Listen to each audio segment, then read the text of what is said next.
Greetings, pipe community. I am Leo, and the channel is Lutrasaurus.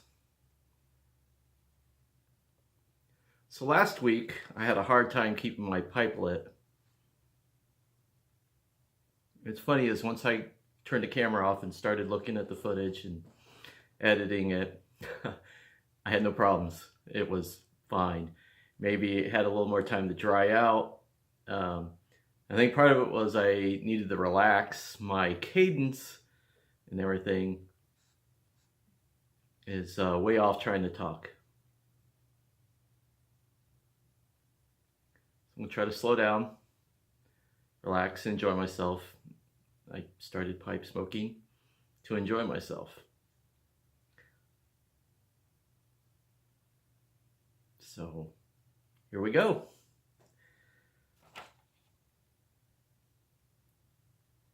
So we're at the part of the ancient and honorable tradition of showing the pipe. This is a Missouri Meerschaum Cobbet elf. And since it is an elf and it's based on the Lord of the Rings inspired, Hobbit-inspired, Tolkien-inspired pipe, I'm matching with it a Middle-earth-inspired tobacco, Rivendell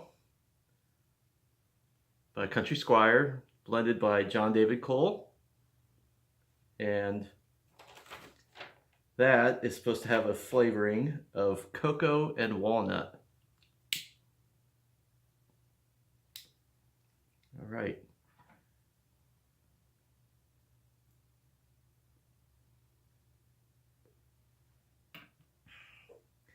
Speaking on that, I picked these tonight because one of the reasons I got interested in pipe smoking was as a kid reading The Hobbit, The Lord of the Rings, and the other books by J.R.R. Tolkien.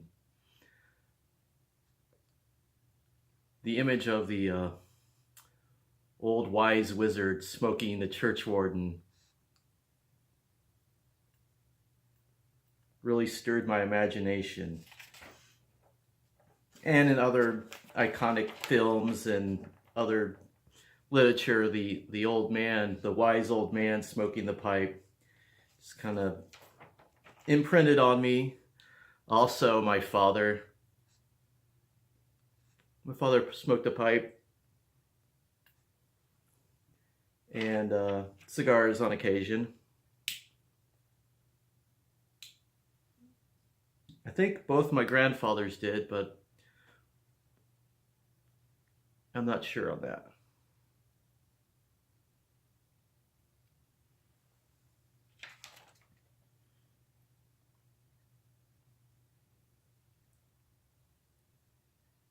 So this is part of my weekend relaxation. Haven't had a chance to do any social smoking. I work night shift. So it's mainly just been me on the weekends relaxing, and I enjoy it.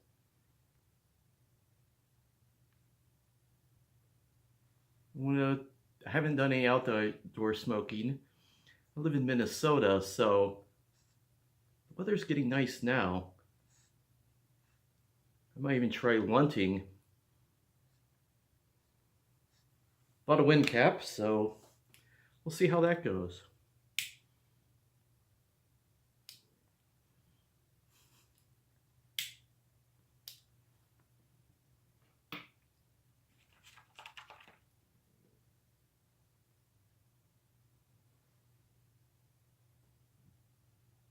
So I have some boxes coming. I'm looking at notes. I'll get there. I tried filming this once before and the sound was horrible and I screwed up some stuff.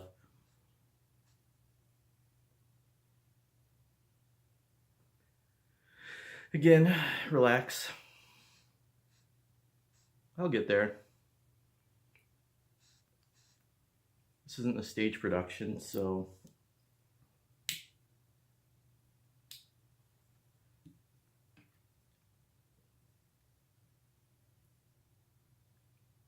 if I get a chance, I'll do some outdoor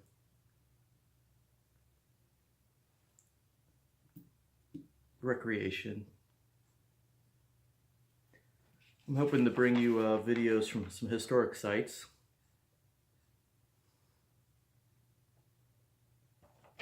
I've got some boxes coming, some pipes.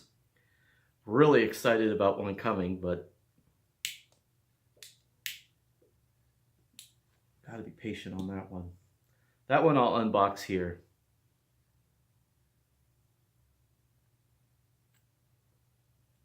Got some tobaccos coming, some pipes, some woodworking projects.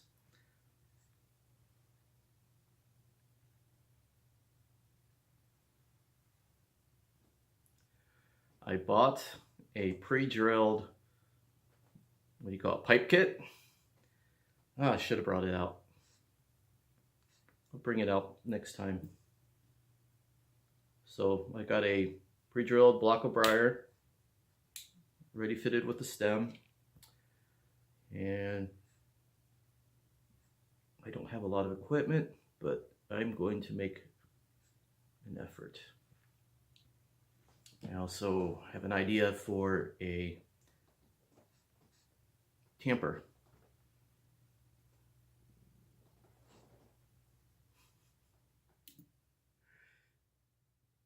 I received a question from 2 a.m. Pipe on the Patio asking, what are your favorite blends of smoke? The first blend I ever smoked was Missouri Meerschaum Great Dane. It was blended by Russ Ouellette. And from what I've heard, Russ Ouellette blended all 4 tobaccos for Missouri Meerschaum. And he based his blend concepts on the fact that some people say corn cobs smoke sweeter than briar. So he was lighter on the sweetness than you would in making a blend for a briar tobacco. Most of the blends I've enjoyed are aromatics. I've really just started expanding.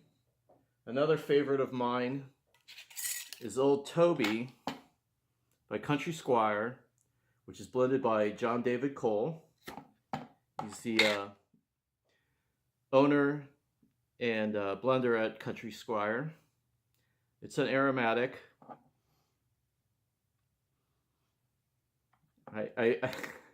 I'm not good at describing. There's definitely, I would say cherry, but I don't think it's not really a cherry. I've actually heard someone else describe it as comparable to Molto Dolce. I haven't had a chance to try that, but that's going to change really soon. But currently my favorite is Lane 1Q, a classic. Everyone knows Lane 1Q, whether you love it or hate it, everyone has heard of it. I personally find it to be my favorite. The tobacco I'm smoking tonight is Rivendell, also by Country Squire, John David Cole.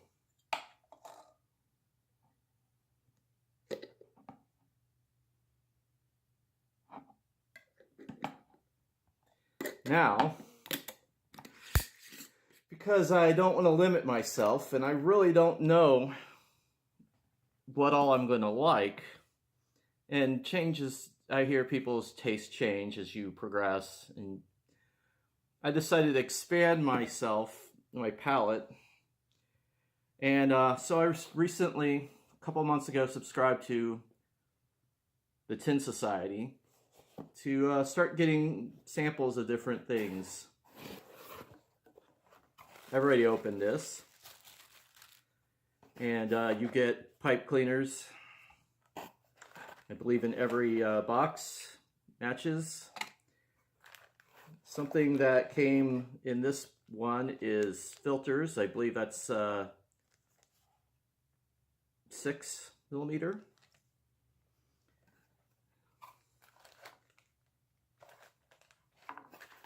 And the first tobacco was Sens Procro by Cornell and Deal.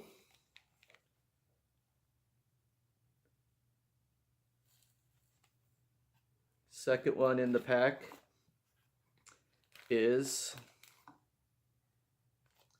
South Valcherry.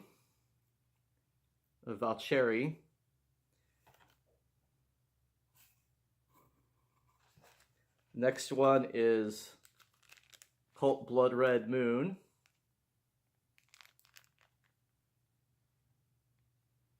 Now this is a cherry blend. I've never actually gone and looked for a cherry blend, so this will be my first cherry blend. I know the father on the Dagners has talked about this. He smoked that. Now, as I mentioned before, someone said that Molto Dolce and Old Toby taste similar, and what did I get? Molto Dolce. So I'll be able to there's some similarities. I don't think I wouldn't say it's exact, but I'll get to compare the two. And so that's what I got this week. You get aromatics and non-aromatics in every box, so that'll expand my palate. Last week I smoked the 10 Rush.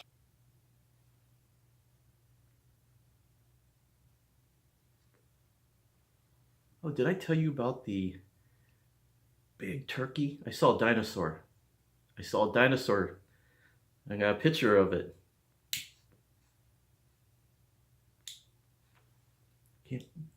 So over a week or so ago,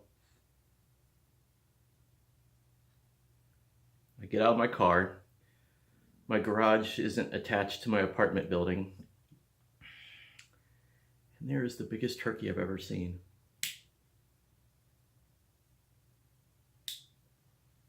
I'm not kidding you. When it stood upright, it was like 4 feet. I'm no expert on measurements, but it was like 4 feet tall. I can't even imagine how much this thing weighed. I've seen wild turkeys. I've never seen a turkey this big. This thing was huge. And it wasn't aggressive. In fact, it just started walking over to me, checked me out. And I took a picture, but it's a wild animal, and you got to respect them. I don't care how cute the bear is. It's a bear. You don't pet the bear. I also have a trash panda who likes to visit. My garage is right next to the dumpster in the apartment complex. I swear one of these times he's going to wave at me.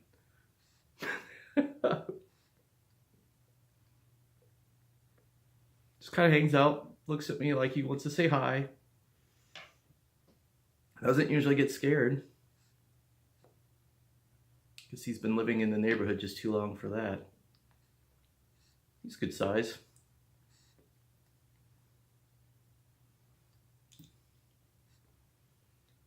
Did you notice that dinosaurs may be a theme on occasion?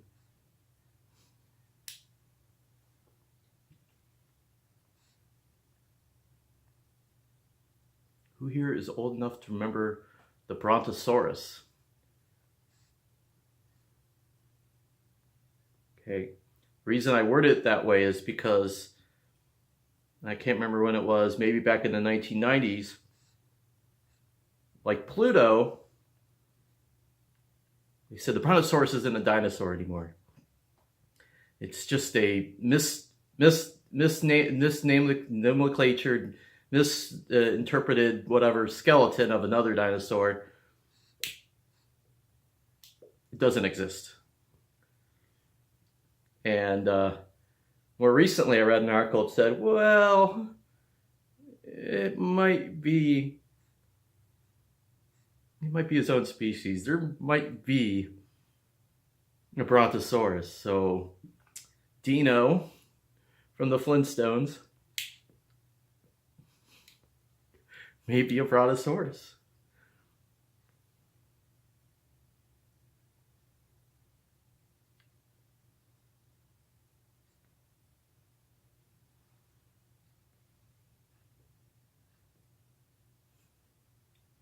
All right, I think we're going to wrap this up. And wish everyone a great day.